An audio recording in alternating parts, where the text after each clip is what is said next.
The Duke came to court her sister. He arrived at Thornfeld Manor on a Friday morning in the last week of September, 1811, with the full expectation of a man who had already made his decision and considered the visit a formality. He did not expect to leave watching the other one instead. The arrangement had been brokered by Mrs. Dalworth, a woman of 63, who had orchestrated more advantageous matches in Derbyshire than anyone currently living, and who regarded the unmarried state of the Duke of Ashworth as a personal failing of the county itself. She had identified Rosalind Kellaway as the ideal candidate with the precision of a jeweler, selecting a stone for a particular setting. Rosalind was beautiful, the kind of beautiful that entered a room before she did and remained after she left. She had pale hair and an excellent figure, and the effortless social grace of a woman trained from childhood to be exactly what any given room required of her.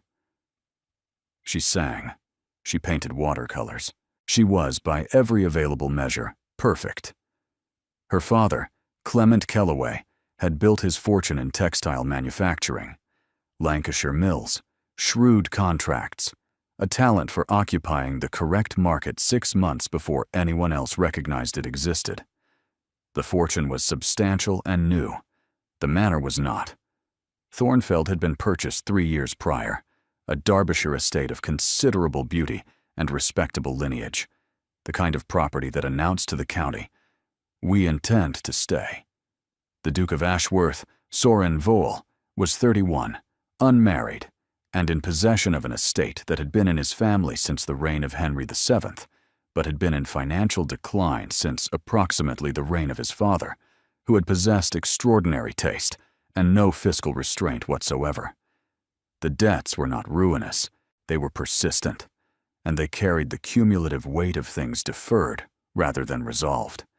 And Soren had spent 6 years since his father's death managing them with the grim discipline of a man clearing someone else's wreckage. He needed a wealthy wife. Mrs. Dalworth had a wealthy candidate. The geography was convenient. What Mrs. Dalworth had not mentioned, because she did not consider it relevant, was that Clement Kellaway had 2 daughters. Soren arrived at 10:30.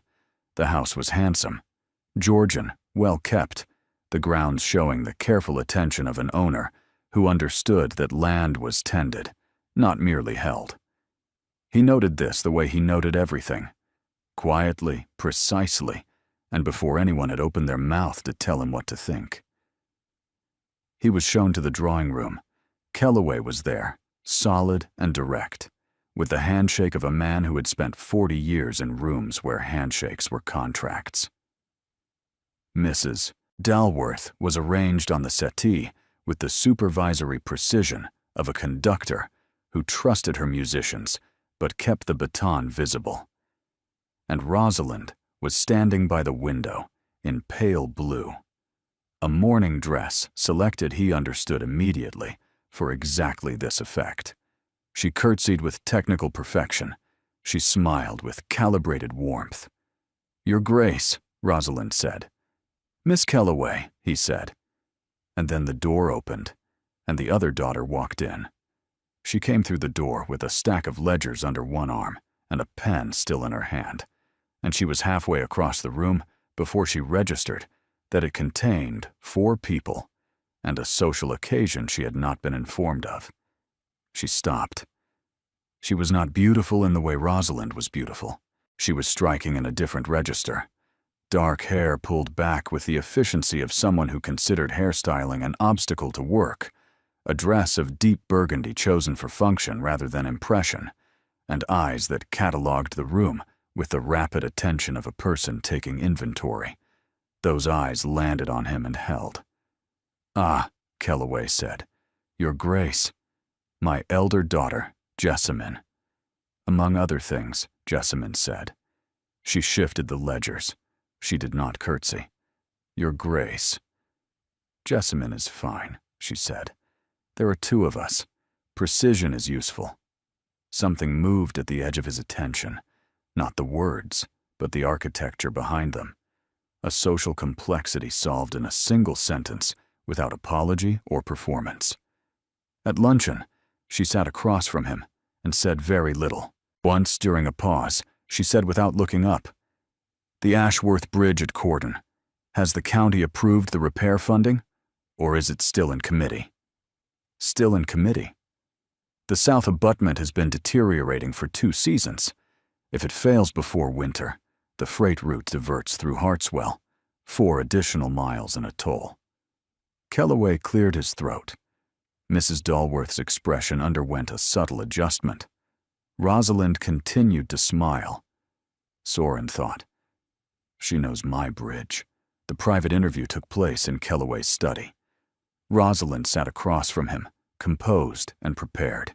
He told her his requirements: fortune, grace, competence, a woman who understood the demands of the position. "I understand completely, Your Grace," Rosalind said.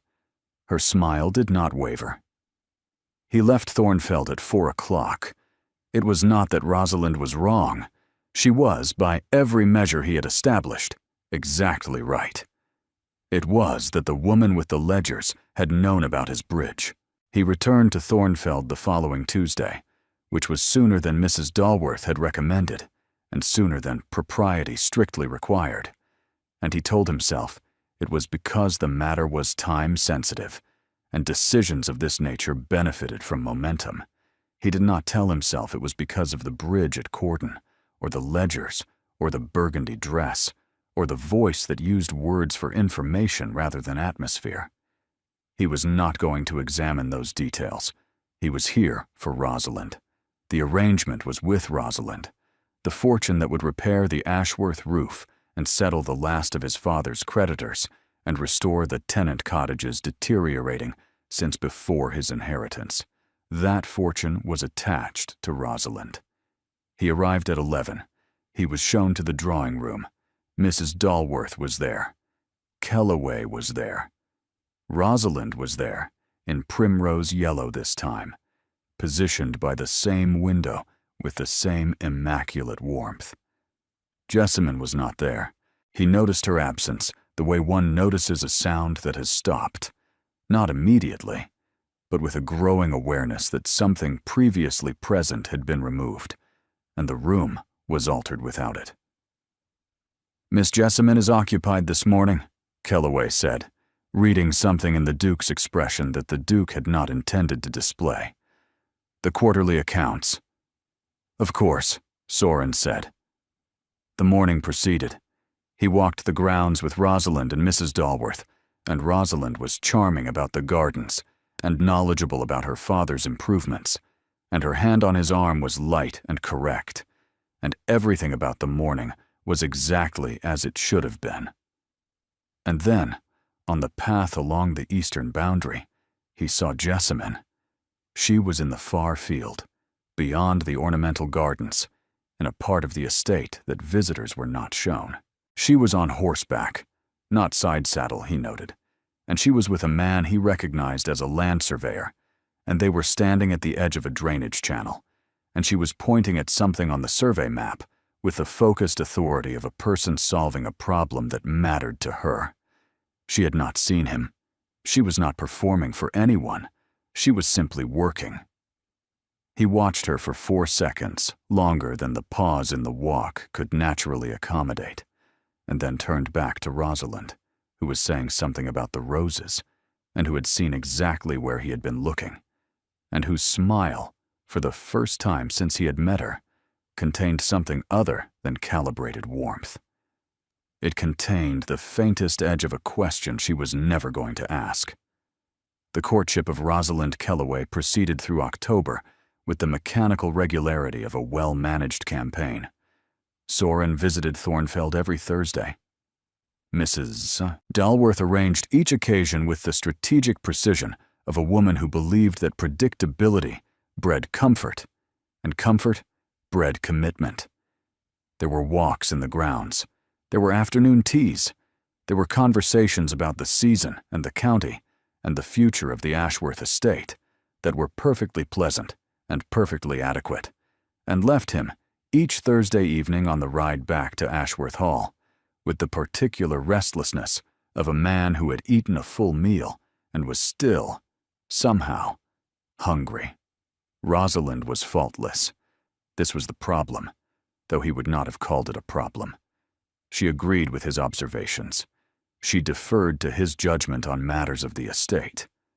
She laughed at the appropriate moments and was quiet at the appropriate moments, and never once said anything that surprised him, which should have been a comfort, and was instead becoming something he could not name and did not want to examine. Jessamine, meanwhile, was everywhere and nowhere. She was never present at the Thursday visits. This, he understood, was by design. Kellaway's design, or Mrs. Dalworth's, or possibly her own. And he did not ask which, because asking would have required him to explain why her absence was notable, and he was not prepared to provide that explanation to anyone, least of all himself. But she was present in the estate. He saw the evidence of her, the way one reads a letter by its effects rather than its words. The drainage channel he had seen her surveying in September had been redesigned by mid-October.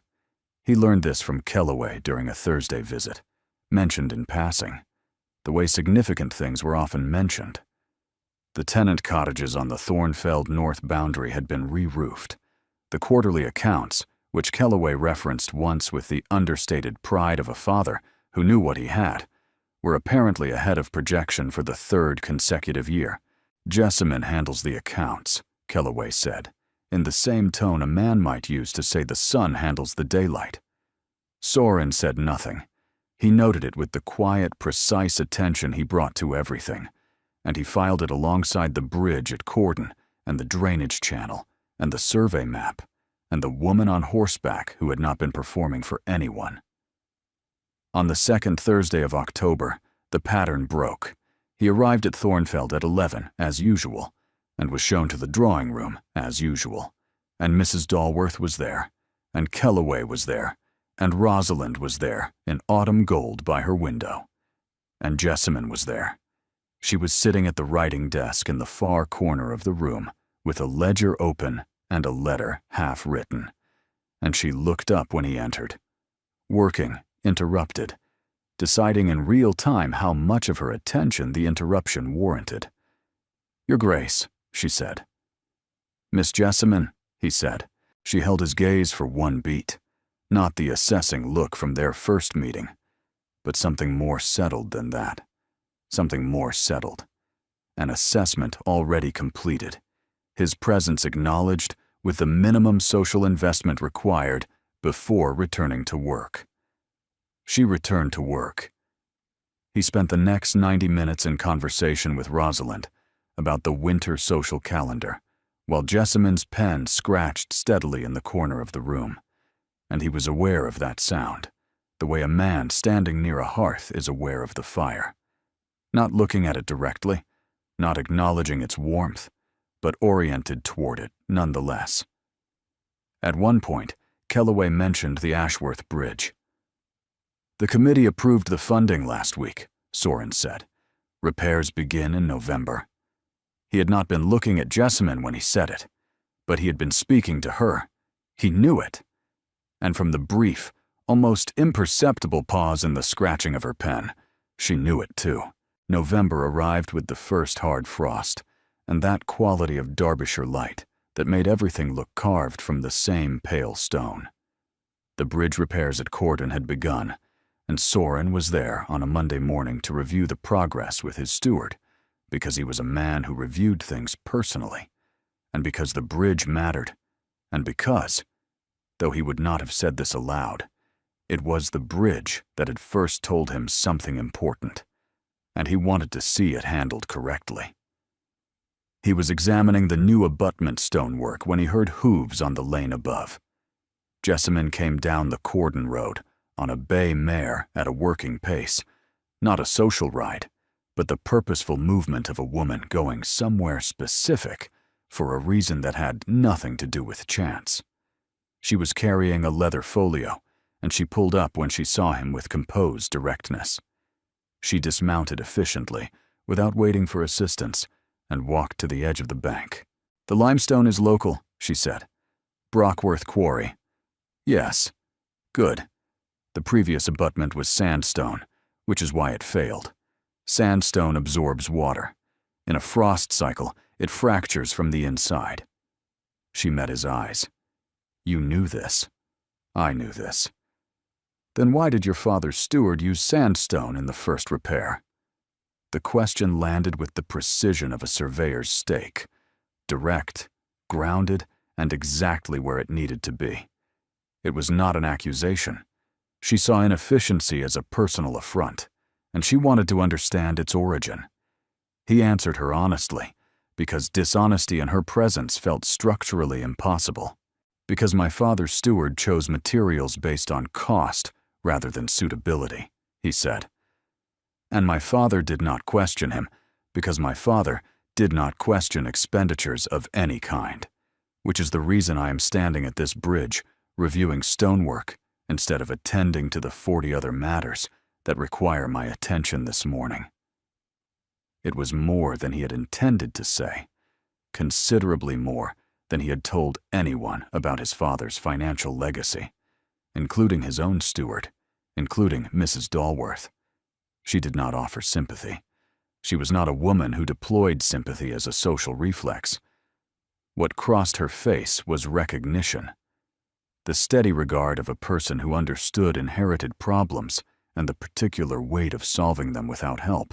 The folio, he said, because the silence was becoming something he would have to account for. Estate business. The Thornfeld Timber Survey. I am meeting the forester at Lindhall Wood. The mature oaks need assessment before winter. If we delay the coppicing, we lose a season's charcoal revenue. The Ashworth timber borders the Thornfeld North Stand. If your forester is competent, I would be interested in his assessment of the boundary trees. I will send you his report. Send it to me directly, he said. Not through your father. Not through Mrs. Dalworth. Something shifted in her expression. Not a softening, but a recalibration. A person being moved, carefully and deliberately, from one category to another. Directly, she said. She mounted the mare and rode toward Lindhall Wood.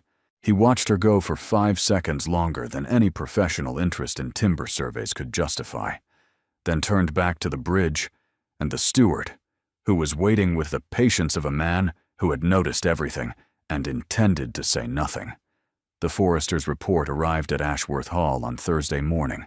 It was thorough, precise, and accompanied by a note in Jessamine's hand that was 3 sentences long and contained no pleasantries, just the data, the recommendation, and her initials.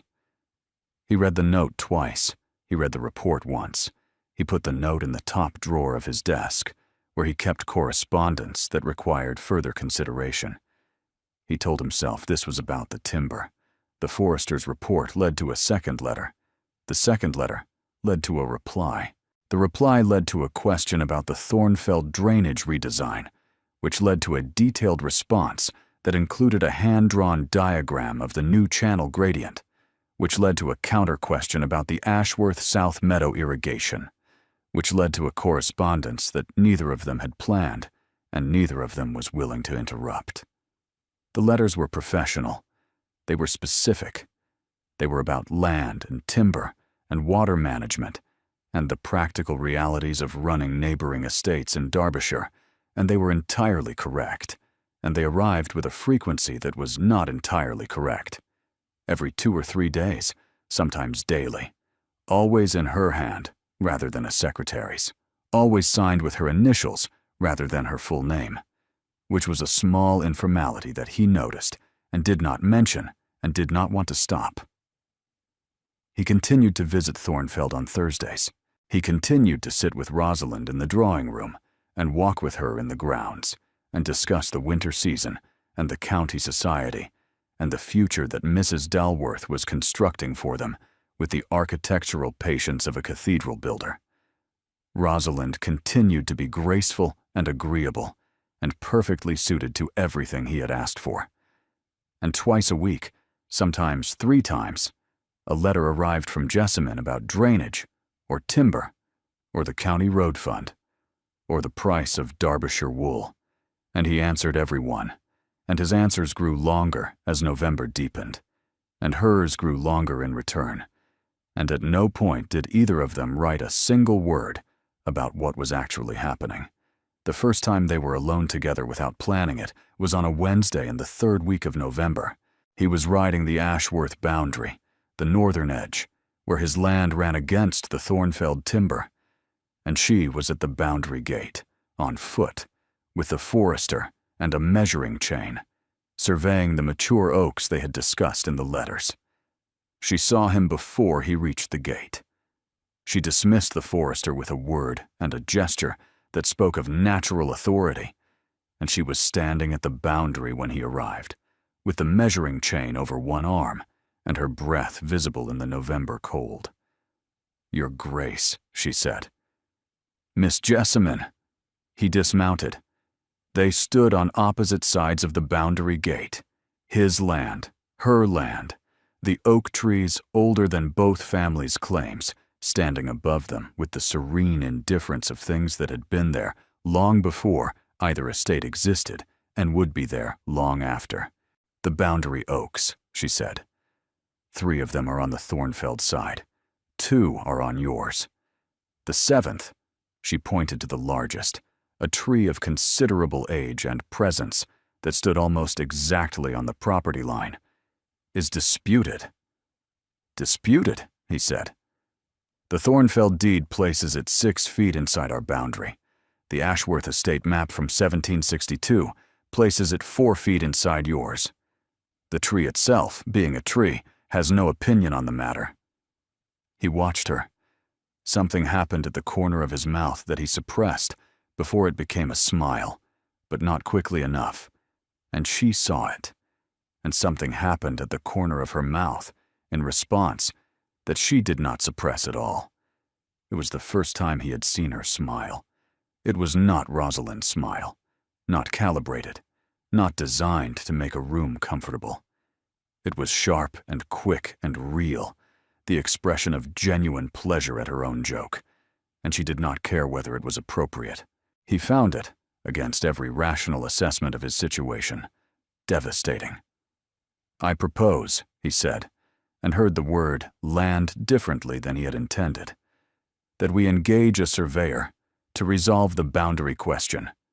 One surveyor, jointly commissioned, rather than competing claims." "A joint commission," she said. "That is unexpectedly collaborative for a duke." "I have found," he said, "that competing surveys tend to produce competing conclusions, and competing conclusions tend to produce solicitors, and solicitors tend to produce invoices. I prefer resolution to revenue for the legal profession."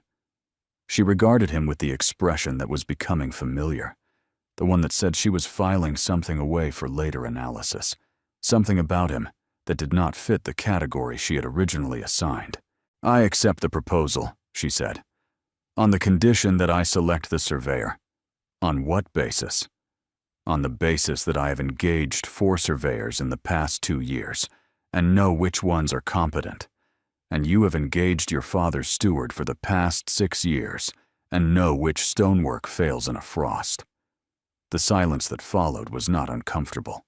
It was the silence of 2 people who had just said something to each other that was not about a tree, and who both knew it, and who were not yet ready to say what it was actually about.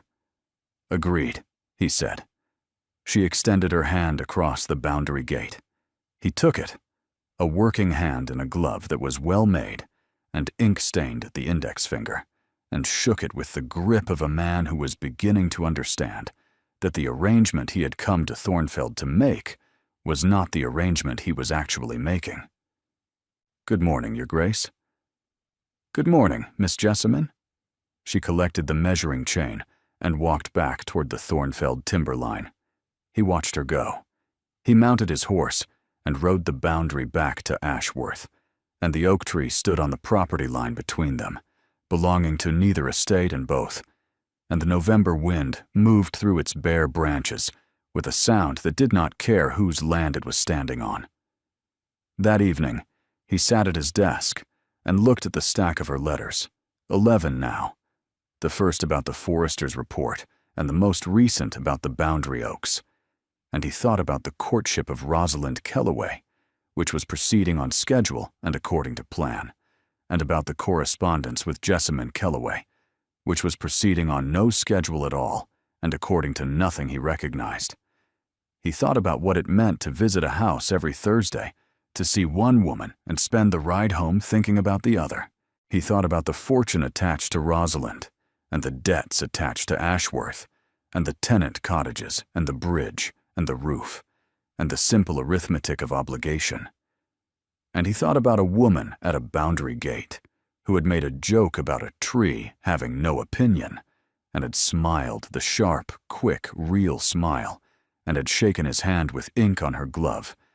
And he understood, with the clarity of someone who had been managing accounts his entire adult life, that the arithmetic was no longer simple. The winter assembly at Bratherton Hall fell in early December.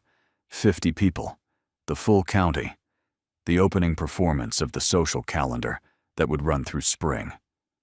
Mrs. Dalworth had arranged for Soren and Rosalind to arrive in proximity, which meant arriving separately but within the same quarter hour, so the room would register them as a pair without the impropriety of a shared carriage. It was, like everything Mrs. Dalworth constructed, technically unimpeachable and entirely transparent. Rosalind arrived in silver blue silk that caught the candlelight with the precision of a woman who understood what fabric did under what conditions. She was beautiful. The room noticed. Mrs. Dalworth, positioned near the fireplace, with the strategic awareness of a general overlooking a field, noticed the room noticing, and was satisfied. Jessamine arrived with her father at 8:30. She wore dark green, not the fashionable pale greens of the season, but a deep, serious green that said nothing about candles and everything about the woman wearing it. She found a place near the window and stood there with the self-sufficiency of a person who attended social events the way she attended to drainage, because it was necessary, not because it was preferred.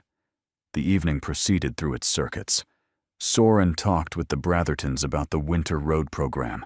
He talked with Rosalind about the London season, which Mrs. Dalworth had suggested would be the appropriate venue for a formal announcement.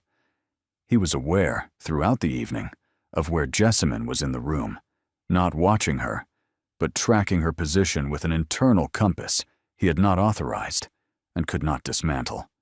At 9 o'clock, Lord Cavender appeared at Jessamine's elbow. Cavender was a baronet of 56 who had inherited his title and his opinions from a father who had held both since before the American War, and who regarded the county's social order as a fixed constellation in which every star had been assigned its position at birth. He was not cruel. He was something more durable than cruel. He was certain. "Miss Kellaway," Cavender said, pitched for the 6 people within hearing. "I understand you have been advising your father on the Thornfeld timber. Quite the undertaking for a young woman." "I manage the Thornfeld accounts and estate operations," Jessamine said. "The timber is one component." "Indeed," Cavender said, with a smile that considered the word a sufficient commentary. "One does admire the energy of new families in the county. Such enthusiasm for—" The pause was architectural, load-bearing, designed to hold the weight of what came next. Involvement. 4 people turned slightly.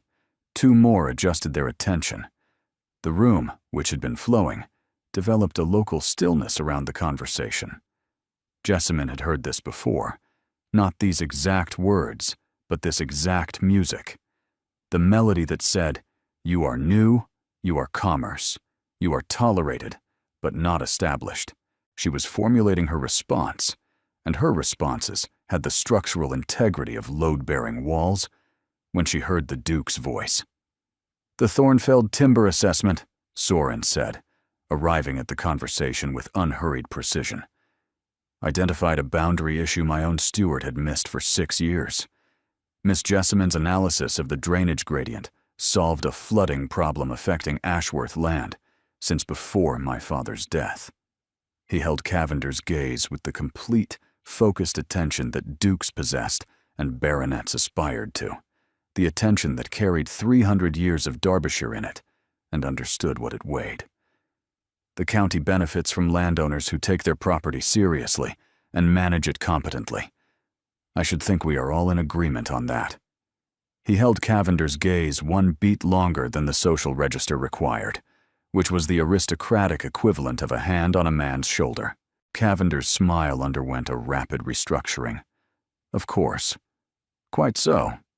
I merely, Miss Jessamine, Soren said, turning to her with the ease of a man concluding one conversation and beginning another. Sir Hadrian mentioned you had thoughts on the county drainage fund. I have been considering a proposal to the committee. I would value your perspective. He offered her this, not rescue, not protection, but professional recognition in a room that had been giving her social tolerance. He offered it as though it were the most natural thing in the world, because a man who valued competence would naturally seek the most competent person available, and her gender and her father's money had nothing to do with it. She met his gaze for 2 seconds longer than the social register accommodated, and in those 2 seconds, something moved across her expression that was not gratitude, but acknowledgement, the recognition of a very specific intelligence, the kind that defended without diminishing, that elevated without patronizing, that made Cavender's position untenable, not by attacking it, but by simply proceeding as though it didn't exist. The drainage fund, she said, her voice steady. I have several thoughts. Shall we discuss them over supper? They walked toward the supper room together, and behind them, Cavender found someone else to talk to, with the quiet haste of a man who had been corrected in public and needed time to rebuild his certainty, and the room noted all of it, the correction, the walk, the pairing, and the room, being Derbyshire, began the careful, comprehensive process of revising its assumptions. Rosalind found Jessamine in the cloakroom at the end of the evening. This was the moment Jessamine had been expecting, not from Mrs. Dalworth, not from her father, but from Rosalind, because Rosalind was many things Jessamine was not. Graceful where Jessamine was direct, warm where Jessamine was precise. But she was not unobservant. And the quality of attention the Duke had directed at her sister over the course of the evening was not something that went unnoticed by a woman receiving his formal courtship for 2 months. He defended you, Rosalind said. She was standing by the mirror. She was not looking in it. He corrected Cavender. It was about the county, not about me. Jessamine. Rosalind's voice contained something with edges. He crossed the room. Jessamine was silent. I have been in rooms with the Duke of Ashworth for 2 months. He does not cross rooms. He manages them from wherever he is standing. He has never moved toward anything in my presence. She paused. He moved toward you. I'm not angry, Rosalind continued. There is no engagement. There is only an understanding between Mrs. Dalworth and father, not between the Duke and me. But I am not blind. People assume that because I am agreeable, I do not see things. I see everything. I simply choose not to remark upon it. Her voice did not waver.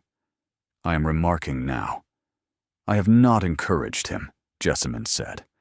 I know. That is what makes it remarkable. What do you want me to do?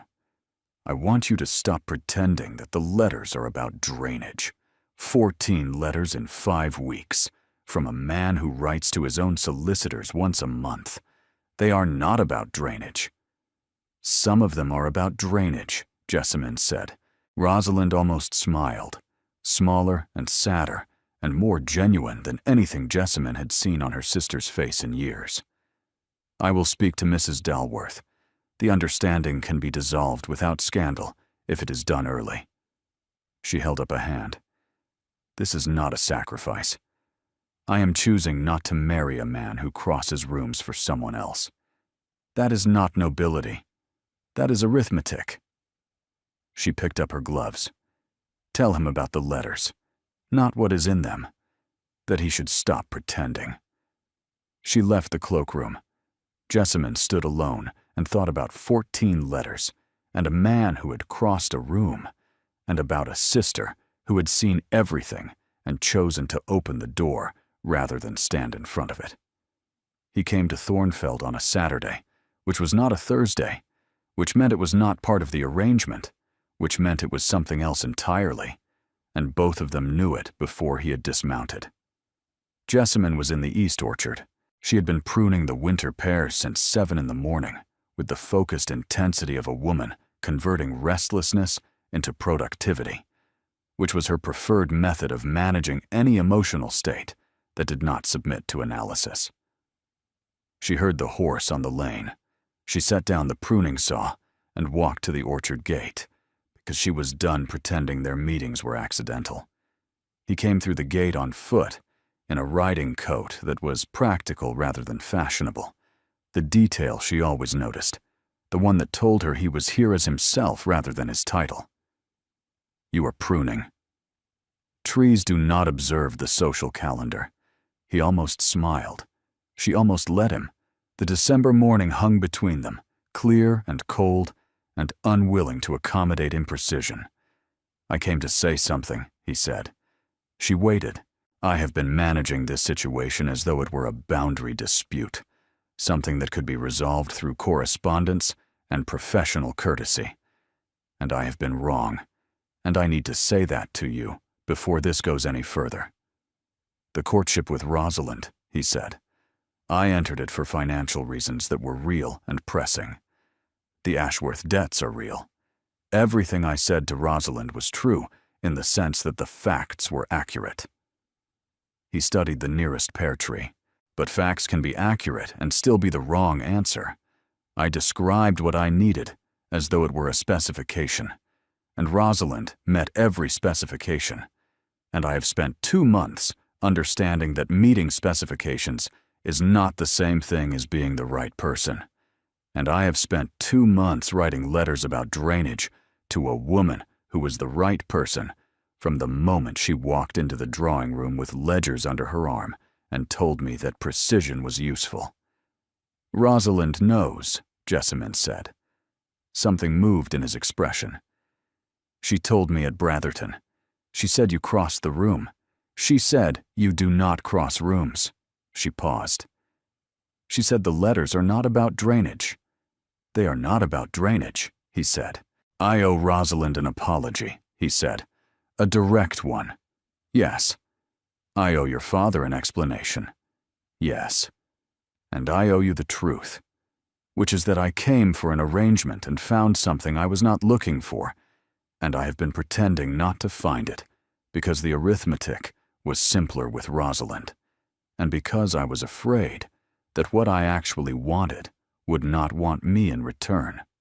She watched him in the December orchard and thought about 14 letters and a boundary oak and a bridge at Cordon and a man in a practical coat who had come on a Saturday because Saturday was not Thursday, and he needed her to know the difference. You are not wrong about the foundation, she said. Something behind his expression braced. A man who comes to court one sister and discovers he has been writing to the other about drainage for 5 weeks is not a man with a strong opening position. She paused. But I have found, in my experience with accounts, that the opening position is less important than the willingness to revise when the evidence changes. She met his eyes. The evidence has changed, she said. He took 1 step toward her. She did not step back.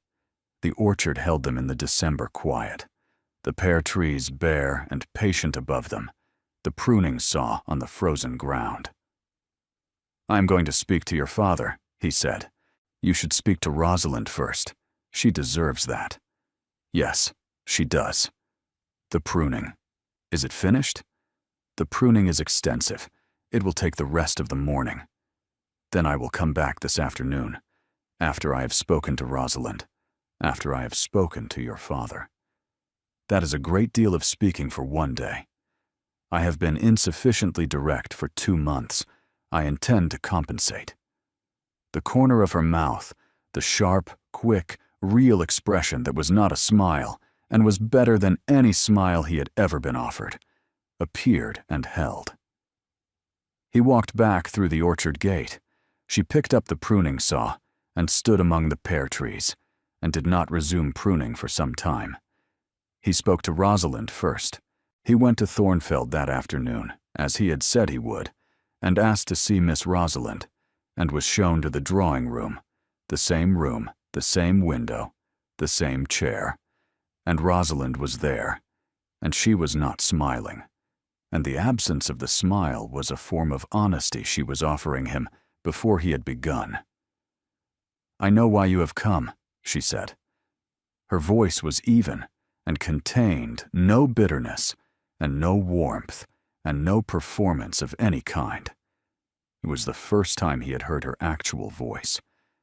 "Jessamine told me you would come before you spoke to my father, because she told you I deserved that, and she was correct." "I owe you an apology," he said. "You owe me honesty," she said. "An apology implies you did something wrong. You did something human. You came looking for one thing and found another, and you spent 2 months trying to make it match because the arithmetic was more convenient. That is not a wrong. That is a man who is slower than his own feelings, and I have been watching it happen since the 2nd Thursday in October." "The 2nd Thursday," he said. "The day she was in the room. You mentioned the Cordon Bridge, and she stopped writing. You were looking at me, but you were speaking to her." She paused. "I knew then." He studied her. "You are not what I expected." "No, people rarely are when they stop performing." Her gaze went to the window. Her window, the one she had stood at for 2 months in pale blue and primrose yellow and silver silk. "I have been performing since I was 14. It is a skill of diminishing value." She looked back at him. "Go and speak to my father. Then go and speak to my sister, who has been pruning pear trees since 7 o'clock this morning, because she does not know what to do with her hands when she is waiting for something she wants." She extended her hand. Her handshake was firm, brief, and entirely different from her sister's, a closing transaction conducted with clarity and without sentiment. "Be worth it," she said. "She is my sister. She is extraordinary, and she does not know it, and she will never believe it if you tell her. You will have to show her through sustained evidence." She paused. "But you are a man who replaced sandstone with limestone. You understand correct materials." He went to Kellaway next. The conversation was brief, because Kellaway was a man who valued clarity over circumlocution. "I came to court Rosalind," Soren said. "I wish to marry Jessamine." Kellaway regarded him with the expression of a man who had raised 2 daughters and understood both, and had been waiting for this conversation with the patient attention he brought to markets. Rosalind? She was generous, and direct, and more perceptive than I had understood. "Rosalind is considerably more than she allows people to see," Kellaway said. "You noticed the wrong daughter, but you noticed. That is more than most manage." He set down his pen. "The settlement I discussed with Mrs. Dalworth was attached to Rosalind. A new arrangement will require new terms. It will be fair and generous. But the number is not why you are here." "No, it is not." "I know," Kellaway said. "I have read the letters, not the contents. I would not read my daughter's correspondence. But I can count, Your Grace. 14 letters in 5 weeks. I built a textile empire. I know what frequency of correspondence means when it is not commercially required." He stood. "Go and find her. She has been in the orchard since dawn, and no one prunes pear trees for 9 hours without a reason that has nothing to do with pear trees." The December light was fading when he reached the orchard. Jessamine was at the far end, by the stone wall, the pruning saw on the ground. She was sitting on the wall, looking at the Ashworth land beyond the boundary. She saw him coming through the bare pear trees. She did not stand. "I spoke to Rosalind," he said. "I know. She told me to be worth it." "That sounds like Rosalind, the version of Rosalind I have only recently met." "I spoke to your father." "I know. He came 20 minutes ago. He said, 'Stop pruning. The trees are beginning to look frightened.' And then he left." Something happened to his expression that he did not suppress, and was finished suppressing. "Jessamine," he said. Her name, the 4 syllables that meant ledgers and drainage and boundary oaks, and letters that were not about drainage. "Soren," she said. It was the first time she had used his name, and it landed between them like the surveyor's stake at Cordon, direct, grounded, and precisely where it needed to be. "I came to Thornfeld with a list of specifications and the expectation that the matter would be straightforward. Then you walked in with ledgers under your arm and told me precision was useful, and nothing has been straightforward since." Her eyes drifted to the December sky behind his head. "I want to say something," she said. "When you came in September, I walked into that drawing room by accident. Wrong corridor. Mrs. Dalworth had rearranged the furniture. I came through the door without knowing you were there." She studied her hands. "I saw you, and I understood immediately what was happening, and I felt something I am not going to describe, because I have spent my life being the practical one while Rosalind stands by windows in beautiful dresses. I was not prepared for the cruelty of seeing a man I had never met, and understanding in 3 seconds that I was going to find him interesting, and that he was there for my sister." The orchard was very still. Then at luncheon, you mentioned the Cordon Bridge, and I said something because I could not help myself. And you looked at me the way people look at accounts or drainage plans, like I contained information worth paying attention to. No one had ever looked at me like that at a dinner table. Not while Rosalind was in the room. He stepped toward her. She stood from the wall. They were close. Closer than the boundary gate. Closer than the bridge. Closer than the orchard gate that morning. "I want to marry you," he said. "Not because of the fortune, though I will not pretend otherwise, because you would see through it in 3 seconds. Not because of the drainage or the timber, though I find your competence unreasonably compelling. I want to marry you because you walked into a room and solved a naming problem in 1 sentence, and I have been revising every assumption since, and the revised version is better than anything I had planned." She put her hand on his arm. Flat, deliberate. "Yes." "Yes?" "I have been waiting for you to reach the correct conclusion since approximately the 2nd week of October. I had estimated January. You are 6 weeks ahead of my projection, which I am noting for future reference." He kissed her. It had the honesty of a man who had been revising his position for 2.5 months and was not willing to defer any longer. She kissed him back with the same precision she brought to accounts and drainage plans and every true thing she had ever decided. And the orchard was cold, and the pear trees did not require further pruning, and neither of them cared. When they separated, she kept her hand on his arm. "The Ashworth accounts," she said. "I want to see them, all of them, before the wedding." "You want to audit the estate you are marrying into?"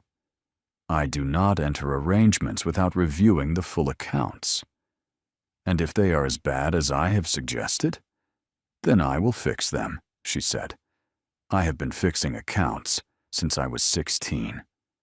He looked at her in the fading light, among the pear trees, and he understood, with the certainty of a man who had spent 6 years replacing sandstone with limestone, that this was the correct material, and it would not fail in any frost.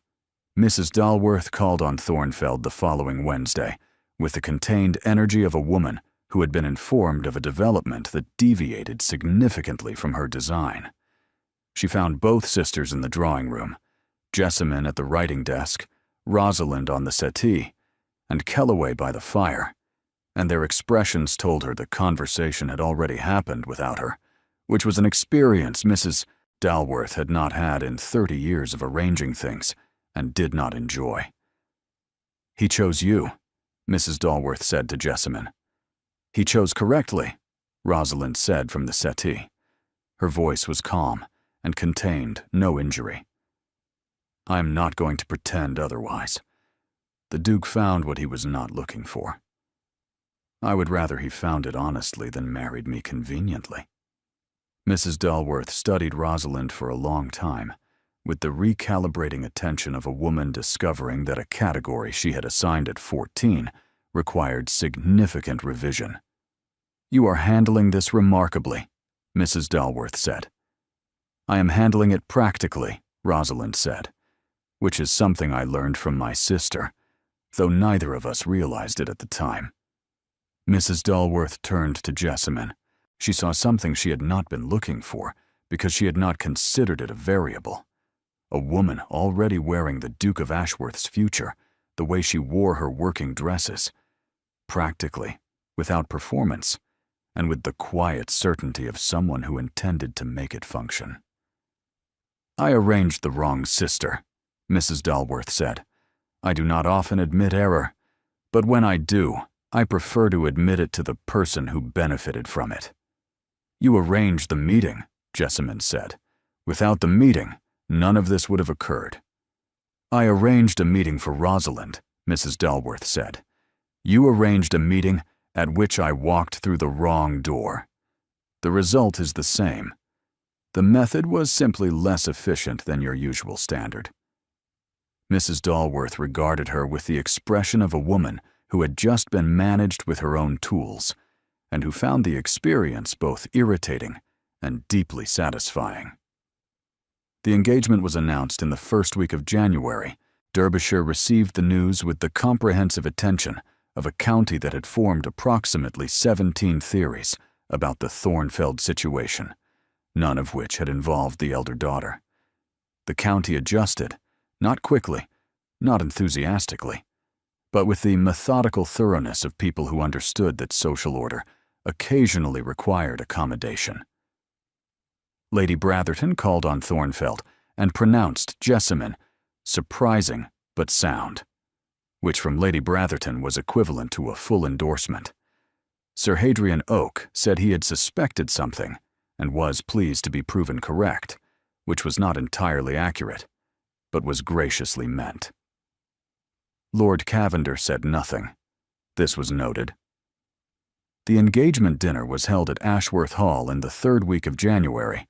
40 people, the full county, the table arranged by Jessamine, who had spent 2 days redesigning the seating with the strategic attention she brought to drainage plans. She sat at Soren's right and talked with Sir Hadrian about the drainage fund and with Lady Bratherton about the Ashworth tenant cottages, which she had inspected the previous week, and about which she had opinions that Lady Bratherton found refreshingly specific. Cavender was seated at the center of the long side, included and required to behave, visible enough to be observed and distant enough to be managed. Rosalind was at the table in pale blue, managing her end with the grace that had always been genuine, and 2 young men from the neighboring county spent the evening competing for her attention with an enthusiasm that suggested Rosalind Kellaway's story was not ending. It was beginning a different chapter. Her father watched her across the candles with the quiet, sustained pride of a man who had decided when she was 12 that his elder daughter was either a liability or an advantage, and had been right about the latter for 12 years, and was now watching the advantage compound. At the end of the dinner, Cavender approached Jessamine. "My congratulations on the engagement," he said. Then, lower, for her alone, "I spoke carelessly at the assembly. I want you to know that I'm aware of it."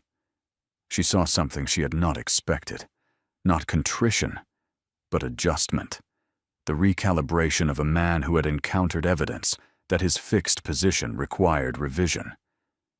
"I appreciate you saying so," she said. And she meant it, which surprised her. Soren found her near the window at the end of the evening, the January dark pressing against the glass. "Cavender apologized," she said. "I saw." "You were watching." "I have been watching since September," he said. "It is my primary occupation." She studied the drawing room, his drawing room, which would be her drawing room, which would be a room she worked in rather than performed in. "I'm going to be very good at this," she said. "I know," he said. "I have seen your accounts." Her father found her near the end of the evening, at the edge of the room, with a glass of wine, and the quiet satisfaction of a woman who had redesigned a dining room and watched it perform exactly as projected. "Well," he said. "Well," she said. He glanced at Soren across the room, managing the occasion with the ease of long practice, but doing it tonight with a quality neither of them had seen before. Something lighter, small but unmistakable. "Is he good enough for you?" Kellaway said. She thought about it with the honesty the question deserved. "He's trying to be," she said. "That is the best version of the answer." "It is the best version," her father agreed. He regarded her with the attention that had never in 30 years missed anything important. "You are going to be a magnificent duchess." "I know," she said. "I intend to be." He laughed, the full, genuine laugh of a man who had spent 30 years being proud of this person and had decided tonight was the correct occasion to let it show entirely. They were married in March, at the church in Cordon Village, the village with the bridge with the limestone. Jessamine had chosen the church, and when Soren asked why, she said, "Because the bridge is where you told me the truth about your father, and I decided then that you were a man who could be trusted with difficult information, and a marriage is a great deal of difficult information managed over a very long time. Most women choose a church for the windows. The windows are adequate. The foundation is what matters." She wore dark green. Rosalind helped her dress that morning, fastening buttons with steady hands, and the quiet intimacy of sisters who had recently discovered they were closer than either had realized. "You look like yourself," Rosalind said. "Is that a compliment?" "It is the highest compliment I know how to give. Not a bride, not a duchess, like Jessamine." Kellaway walked her to the front of the church. His arm was steady. His expression held 30 years of attention, the attention of a man who had understood what this person would become before anyone else, and was now handing her to a man who had taken 2.5 months to see what Kellaway had seen in 12 years. "Fix his accounts," Kellaway said, before he released her arm. "I intend to," she said. Soren looked at her at the front of the church in dark green, and he thought about September and the drawing room and the woman with ledgers under her arm. He thought about the Cordon Bridge and the sandstone and the boundary oak and 14 letters and a December orchard and a woman who had said yes and then immediately requested an audit. Jessamine looked at him with the sharp, direct, real expression that was hers alone, the one that said she saw him completely, with total attention and no sentimentality, and the absolute commitment of a woman who did not enter arrangements without understanding exactly what she was taking on. She took his hand. Not a handshake across a boundary gate, not a glove with ink at the index finger extended across professional distance. She took his hand, the way she took on problems, directly, deliberately, and with the full intention of not letting go. He held it the way she recognized, firm, certain, the hold of someone who meant what he agreed to. And he didn't let go. The wedding breakfast was at Ashworth Hall, the dining room redesigned, the table moved, the glare resolved. Rosalind found her in the garden afterward, in the March light, soft, golden, turning the county into something designed for exactly this kind of ending. "I am happy for you," Rosalind said. "I want you to know that it is real." "I know. You told me to stop pretending the letters were about drainage. A woman who was not happy for me would not have done that. A woman who was not happy for you might have stood in the doorway instead of opening it." Jessamine looked at her sister. "You are going to be extraordinary, not as someone's wife, as yourself." "I know," Rosalind said. "I have recently discovered that I am considerably more interesting than I was allowing myself to be." "You were always interesting. You were performing for the wrong audience." Rosalind took her hand. Two sisters in a March garden, in a county that had been watching them both and had only recently begun to see them clearly. Soren found her after Rosalind had gone, standing at the edge of the garden, looking at the boundary line, the distant oak on the property line between two estates that were now, in every sense, one. "Jessamine," he said. "Yes." "You walked into that drawing room by accident. Mrs. Dalworth had moved the furniture." "Yes." "If she had not moved it, you would not have come through that door, and I would have married Rosalind, and the bridge would have been repaired with the wrong stonework, and I would never have known that the woman I was supposed to find was one corridor away, managing the accounts. That is considerable weight to place on furniture arrangement. Mrs. Dalworth moved a settee, and everything followed." "Everything followed," Jessamine said, "from the fact that I was carrying ledgers, and I said that precision was useful. The settee was infrastructure. The sentence was the foundation."